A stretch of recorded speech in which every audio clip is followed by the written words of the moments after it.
ukuran buah dari panjang buah terutama.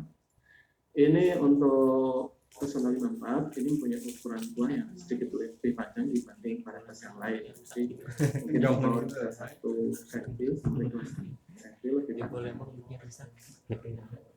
Kemudian untuk warna buah ini yang mungkin sangat diperhatikan sesuai dengan pasar daerah masing-masing. Jadi warna buah yang paling terang itu adalah pada Hercules 56 atau Hercules TV atau Hercules saja ya. Ini warnanya hijau terang. Kemudian selanjutnya ke warna yang hijau sedang. Ini ada Harmony Plus. Jadi kategorinya masuk ke hijau sedang. Tapi walaupun warnanya hijau sedang, warna Harmony Plus ini dia warnanya cukup smooth, merata. Jadi ke dalam satu buah itu warnanya hijau sedang. Kemudian untuk Hercules Plus pesona 20 dan pesona 54 ini sebenarnya sudah masuk ke warna yang gelap. Jadi masuk kategori warna yang hijau gelap. Oke, kemudian dari bentuk buah ini untuk Harmony Plus dan Hercules 56 ini yang punya warna yang cukup silindris. Artinya cukup silindris ini biasanya pada panen-panen mungkin panen ke-6 ini sudah mulai ada necking atau bentuk buahnya agak kurang silindris. Nah ini makanya perlu adanya pemupukan karena biasanya pada panen-panen seperti itu asupan nutrisinya nutrisi yang tersedia di dalam tanah itu sudah mulai berkurang. Jadi perlu kita pupuk ulang dan pengendalian hama penyakitnya juga tetap kita lakukan secara rutin untuk mengurangi dari resiko buah-buah yang agak bengkok atau agak necking. Kemudian yang Hercules Plus pesona 20 dan pesona 54 ini ukurannya lebih silindris. Kemudian untuk rasa buah ini basicnya dari varietas kita ini tidak ada yang pahit. Untuk karakter panen ini dia masuk karakter atau tipe panen yang kontinu. Kemudian untuk hasil pertanaman ini untuk Hercules 56 dan pesona 20 ini dibandingkan 3 varietas yang lain memang agak sedikit di bawahnya, jadi agak lebih rendah. Tapi kalau yang Hercules 56 ini daerahnya sesuai, ini juga hasilnya tinggi juga. Kemudian untuk Harmony Plus, kemudian Hercules Plus dan pesona 54 ini mempunyai hasil yang tinggi. Kemudian daya simpan sama. Nah ini kita breakdown varietas. Jadi untuk Hercules 56 ini fitur tanamannya kuat. Warna daunnya ini agak light green ya dibanding yang lain, dia warnanya lebih cerah. Kemudian bunga betinanya banyak dan hasilnya cukup tinggi. Dan warna buahnya kalau kita lihat dia warnanya light green. Kemudian tips khusus ini setelah panen ketiga dan keempat, ini aplikasi fungisida dan insektisida ini tetap dilakukan secara intensif karena tadi di depan di tabel itu saya jelaskan ya untuk serangan doli mildew dan layu ini perlu mendapat pendampingan, jadi perlu aplikasi fungisida kita dan juga inseknya karena tadi masuk kategori yang medium susah untuk serangan di media. Kemudian selanjutnya adalah Hercules Plus. Ini sudah ketahanan imunitasnya sudah bagus, masuk medium resisten, kemudian warnanya sudah masuk ke kategori gelap, kemudian bentuk buahnya silindris dan hasilnya tinggi. Untuk tips budidayanya ini tetap penggunaan fungisida ini perlu intensif setelah panen ketiga karena pernah kita dapati di lapangan bahwa untuk daunnya ini kalau ada serangan antraknos ini dia agak rentan, jadi bukan Doniledo ya, tapi antraknos yang seperti bercak-bercak sampai ke atas. Kalau Doniledo biasanya mulai dari daun yang bawah. Ini kalau memang ada serangan antraknos, terutama musim hujan seperti ini, dia agak rentan. Jadi fungisidanya perlu secara intensif. Kemudian juga tadi untuk pemupukan N-nya, ini kalau fase kedua ini sangat dikurangi atau dihentikan karena juga berkaitan dengan ketahanan lanjut dan juga berkaitan dengan umur dari tanaman. Kalau N-nya terlalu banyak maka umurnya juga akan lebih lama dan kemudian jangkanya lebih banyak. Yang perlu ditambahkan ada unsur K, kemudian P, kemudian CA, yang dimana K dan CA ini berhubungan dengan ketahanan terhadap serangan penyakit, P berhubungan dengan jumlah dari bunga betina. Ini beberapa contoh dari beberapa lokasi penanaman Hercules Plus. Nah, selanjutnya adalah Harmony Plus.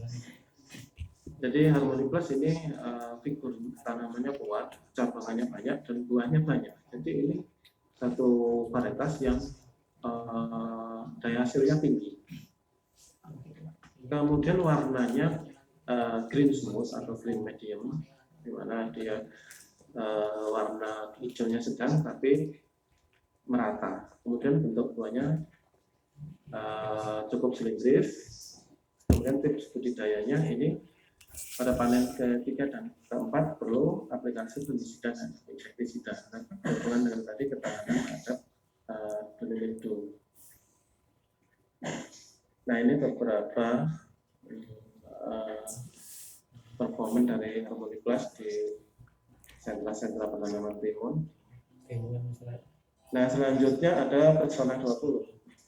Jadi untuk Pesona 20 ini kelebihan utamanya adalah pada bentuk buah yang silindris. Jadi di antara buah-buah yang lain, varietas yang lain lebih besar, Pesona 20 ini buahnya paling silindris. Jadi dia nggak gampang necking, nggak gampang bengkok sampai akhir. Tapi tentu saja ya, namanya timun tetap ada ya. Tidak ada yang timun yang tidak bengkok sampai akhir itu sampai saat ini belum ada. Tapi dia prosentasenya sedikit. Kemudian warnanya sudah masuk kategori coklat. Kemudian ukuran daunnya ini dibanding yang lain, ini ukuran daunnya lebih kecil. Kemudian saran kami bisa untuk sistem budidaya intercropping atau tumpang sari, di mana kalau tumpang sari biasanya karakter yang dibutuhkan dari tanaman timun ini daunnya tidak terlalu lebat. Nah, ini untuk Pesona 50 bisa dilakukan tumpang sari. Ini untuk tips budidaya. Untuk Pesona 20 jarak tanam bisa lebih rapat, jadi 40 cm masih oke, karena tadi dia daunnya tidak terlalu lebat. Kemudian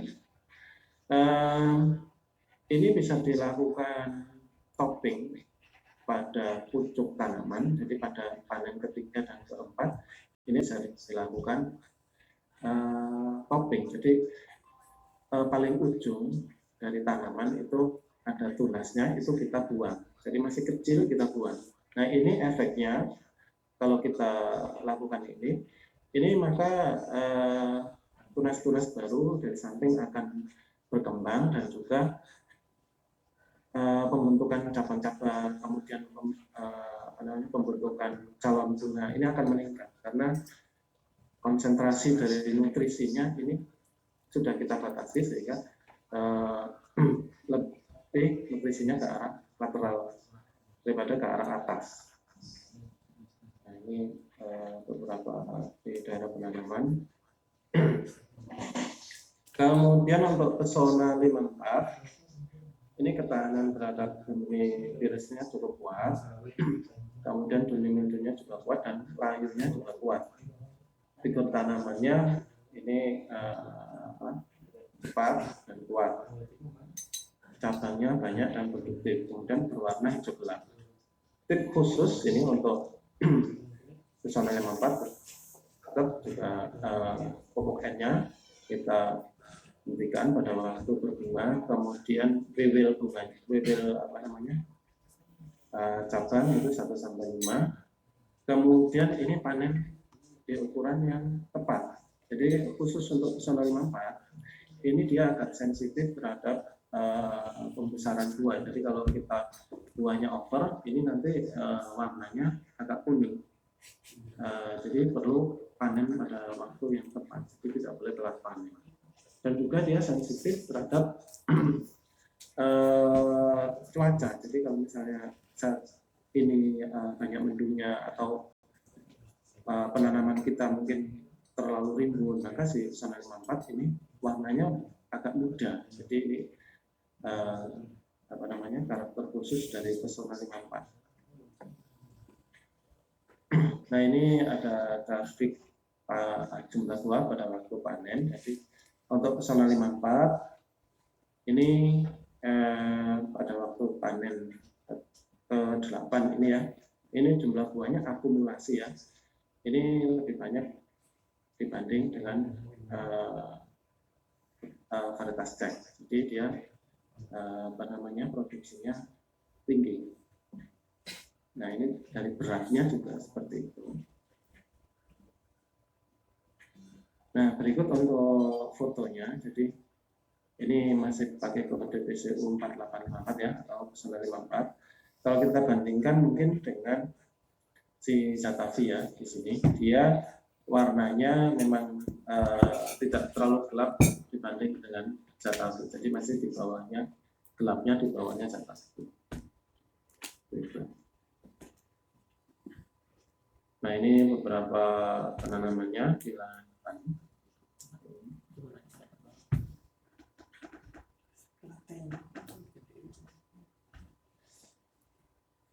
Kemudian kita ada satu varietas jenis adalah Roberto 92. Jadi khusus untuk Roberto 92 ini penanamannya pada dataran menengah sampai atas, jadi 400 sampai 1000. Ini tidak bisa ditanam di dataran rendah karena dia adalah tanaman dari subtropis. Jadi kalau kita tanam di daerah kita yang tropis, ini biasanya ketahanan terhadap suhu panasnya itu yang kurang bagus. Jadi nanti berefek pertumbuhan, kemudian penyakit daunnya itu kalau kita tanam di dataran rendah dia akan sukses.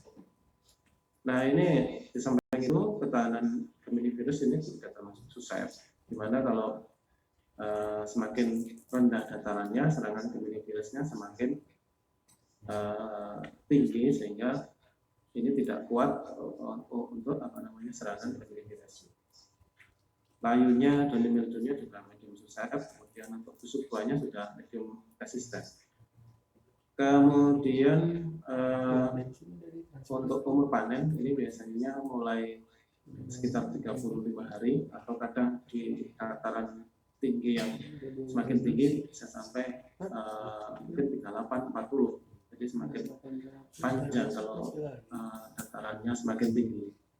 Kemudian panjang buahnya ini cukup panjang, sekitar 25 sampai 27. Kemudian diameternya termasuk slim. Kemudian warna buahnya hijau gelap. Kemudian untuk buahnya silindris tapi diameternya kecil atau slim. Kemudian rasa buahnya ini manis. Jadi di antara timun-timun yang lain ini sebenarnya tipe Japanese ini punya rasa buah yang paling manis ya, walaupun ukuran manisnya adalah ukuran manis timun tentu saja, tapi dia punya rasa yang paling manis. Kemudian teksturnya itu crispy. Jadi bisa dikatakan ini adalah timun yang paling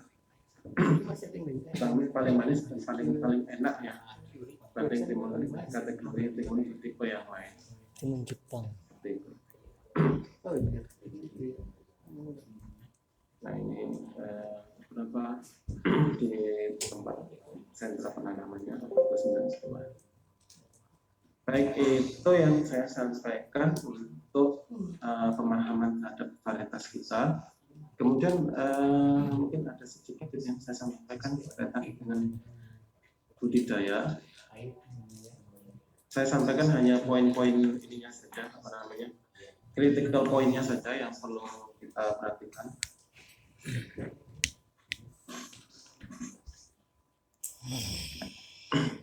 Yang pertama adalah pengelolaan tanah. Ini tentu saja timun menghendaki tanah dengan struktur tanah yang baik ya, perlu dibajak dan digaru. Jadi kalau pada penanaman yang tanah-tanah yang padat, hasilnya biasanya pertumbuhan dan hasilnya akan menurun. Oke. Nah ini nanti bisa dibaca, nanti kita kirim soft copy-nya. Kemudian di persemian ini di Cucurbit, famili Cucurbitaceae, timun limunan. Ini untuk timun ini umurnya paling cepat. Jadi 6 hari harus sudah tanam. 5 hari, 4 hari nggak apa-apa, tapi jangan sampai lebih dari seminggu ya, 7 hari masih oke. Tapi kalau 8 hari biasanya di lapangan adaptasinya agak susah dan persentase kematian bibit di lapangan akan lebih tinggi. Kemudian ini untuk lajaran timun, ini minimal tingginya 175 cm dengan pemasangan lancaran bisa seperti ini atau segitiga seperti ini. Kemudian pada waktu menanam ini juga kalau kita menanam timun jangan masuk terlalu dalam karena nanti kotilopsisnya akan terbakar sehingga menyebabkan bibitnya akan layu. Ini juga sering terjadi terutama untuk musim kemarau.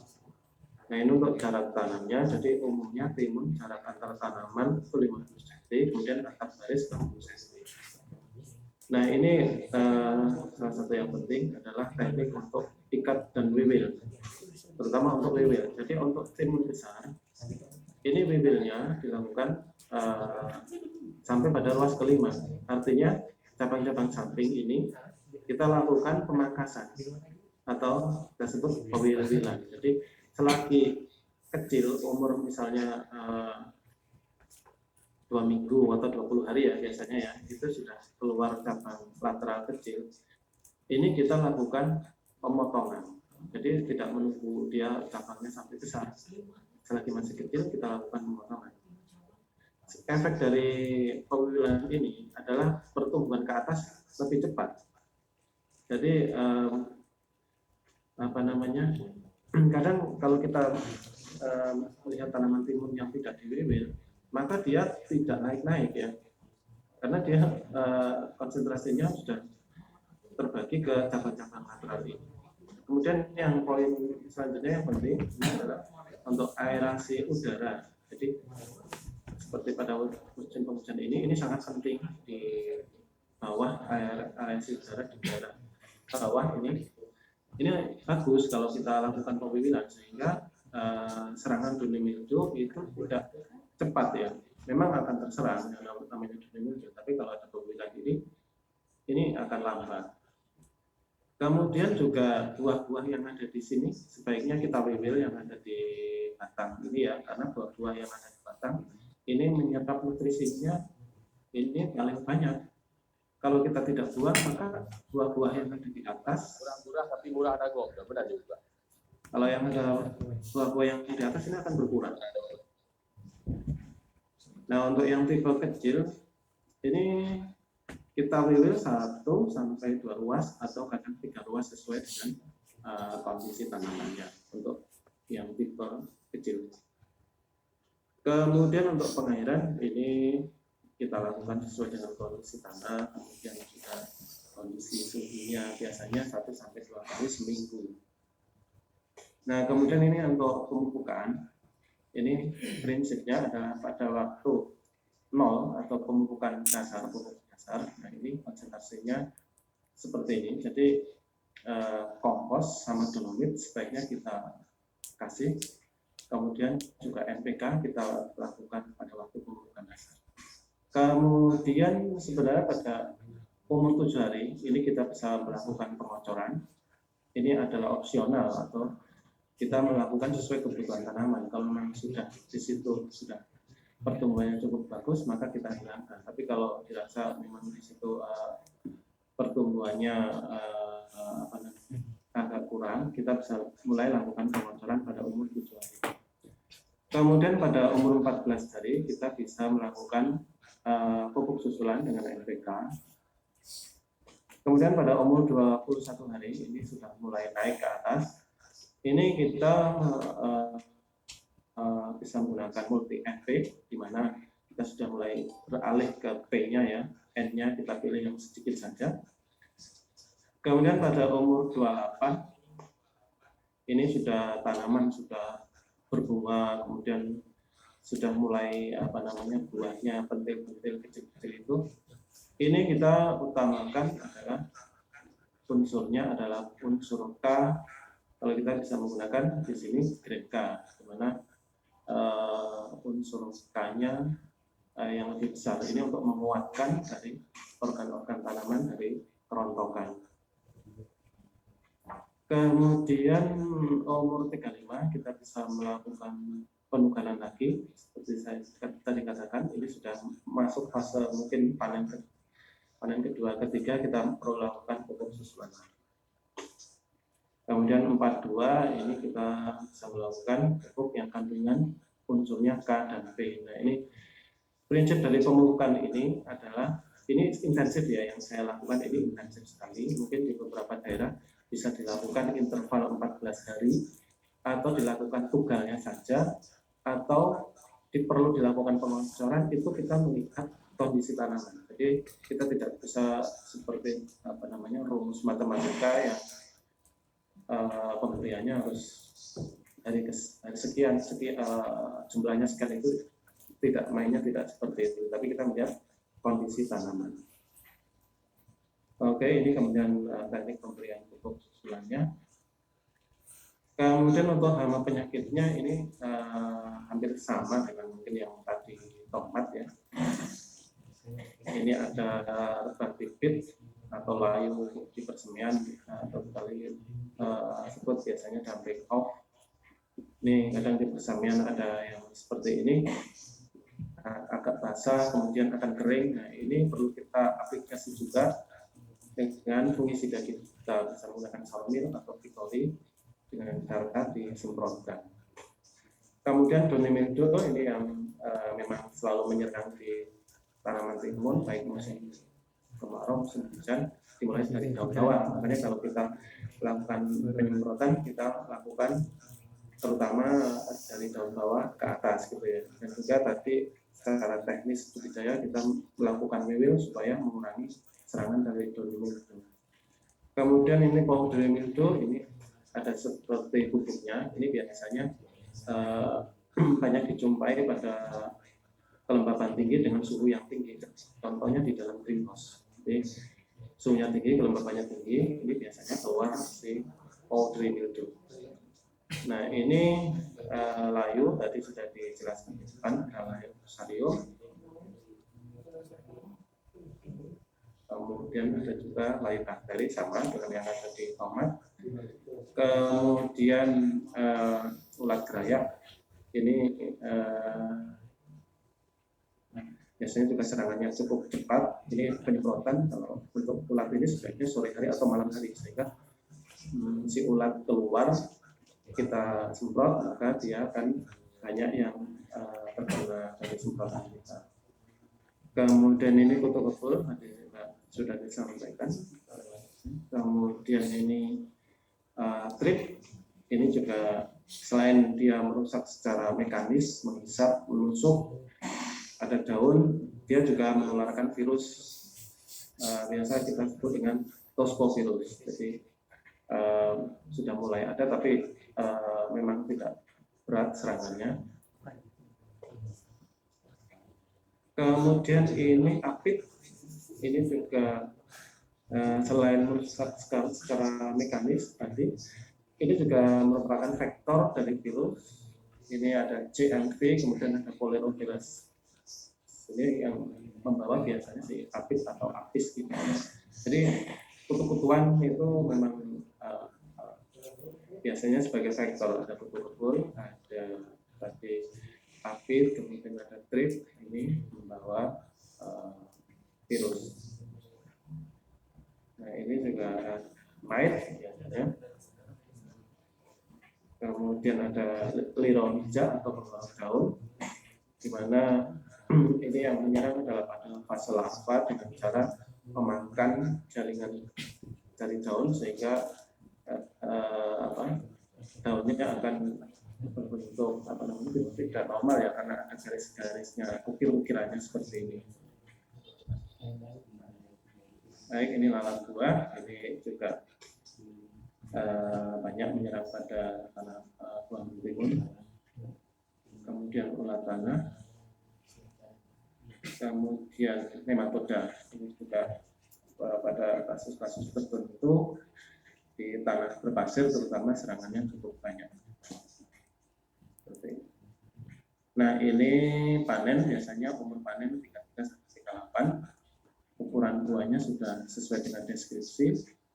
Terus biasanya. Oke, mungkin itu, maaf agak cepat saja. Terima kasih. Saya kembalikan dan silakan barangkali ada pertanyaan. Baik, terima kasih kepada Bapak Sunarto atas materi yang diberikan. Untuk selanjutnya kepada teman-teman translator dipersilakan untuk bertanya.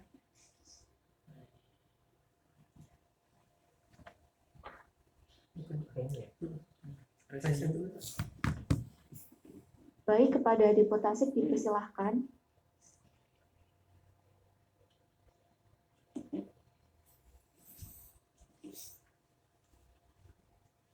Udah nggak usah. Udah nanya. Nggak usah Kaisen. Nggak usah resen. Mohon maaf, deputasi belum ada suaranya. Tulen aja resen.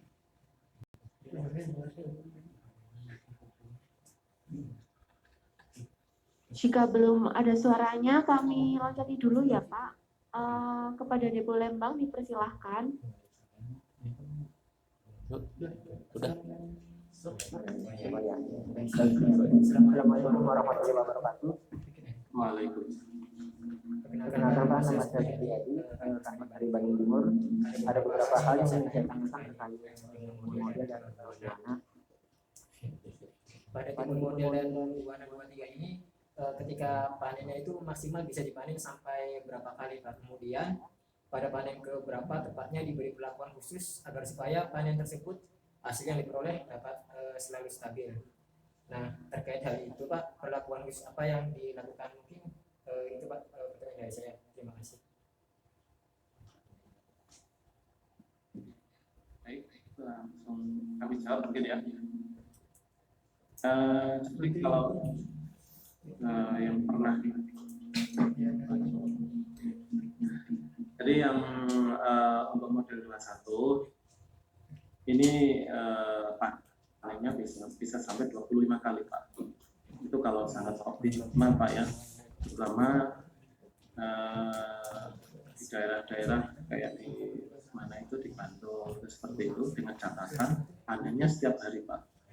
Jadi dengan panen setiap hari itu akan merangsang dari pembentukan bunga yang baru, juga efektif, nutrisinya tidak tersia-sia ya untuk pembesaran buah, apalagi sampai over itu panennya bisa sampai segitu.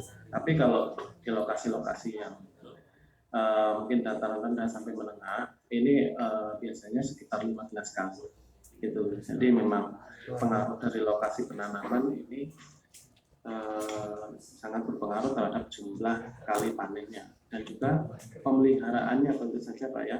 Secara teknis tadi kita melakukan pemilihan, kemudian kita melakukan penyemprotan, itu juga akan memperpanjang dari jumlah panennya itu. Kemudian tadi yang kedua, pupuknya Pak ya. Pupuknya kemudian apa?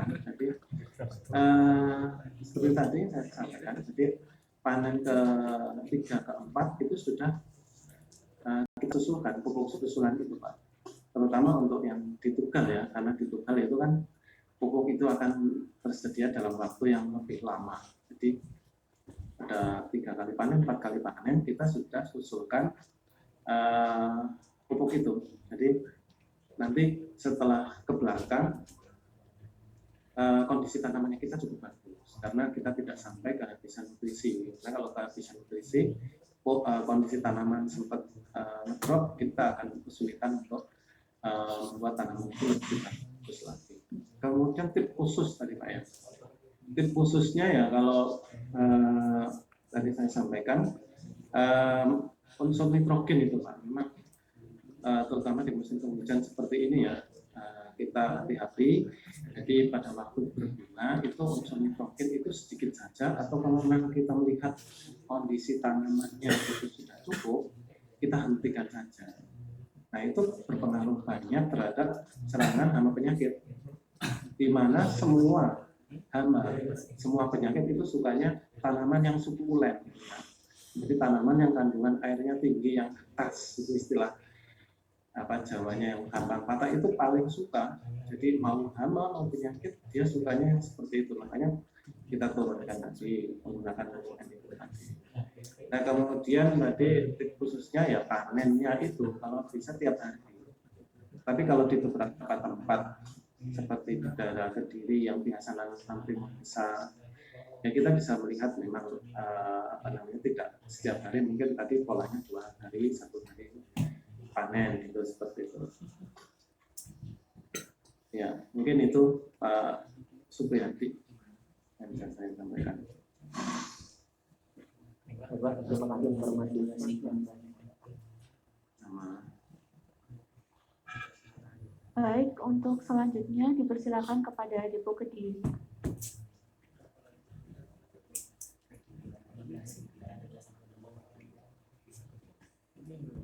Untuk Depo Kediri dipersilakan.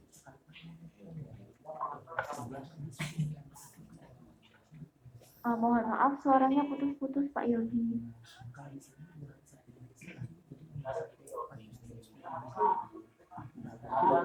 Masih di sini gitu Pak.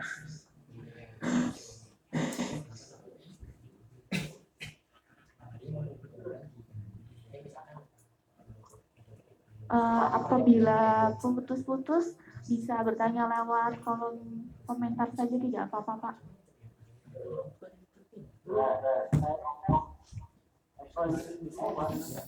Masih putus-putus Bapak.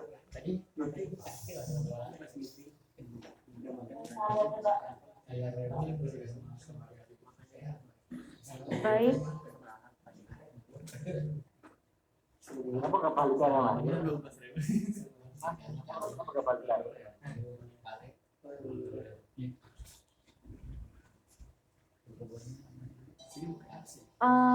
Boleh untuk pertanyaannya silakan ditulis di kolom komentar ya Pak, di kolom chat ya. Untuk selanjutnya